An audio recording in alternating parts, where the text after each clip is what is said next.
Good morning, hipsters. So today you're going to read some poems with me, and these poems are written by Shel Silverstein. He writes some incredible poetry and he does beautiful pictures too. Now, when a poet writes a poem, he plays with the words like he plays with toys. This means he has fun with the poem. He makes the words long, he makes the words short, he makes the sentences long, he makes the sentences short, he makes the words rhyme, sometimes they don't rhyme. Sometimes they're funny, sometimes they're not funny. Let's see what the poet does in these poems. First poem is called Lazy Jane. Lazy, lazy, lazy, lazy, lazy, lazy Jane. She wants a drink of water. So she waits and waits and waits and waits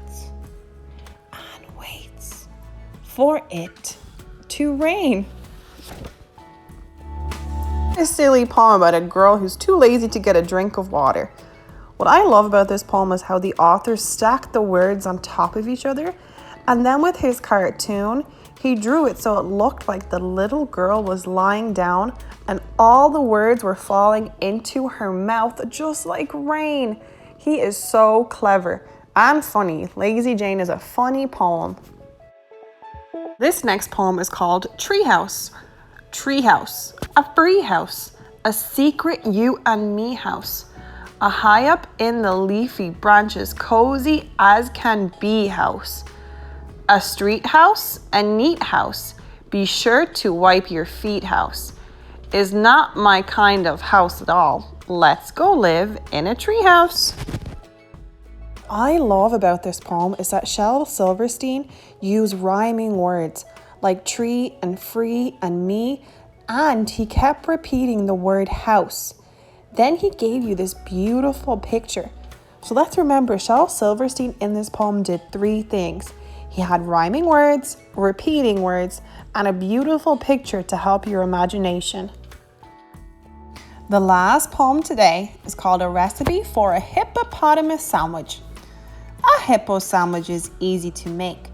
All you do is simply take one slice of bread, one slice of cake, some mayonnaise, one onion ring, one hippopotamus, one piece of string, a dash of pepper. That ought to do. Now comes the problem, biting into it.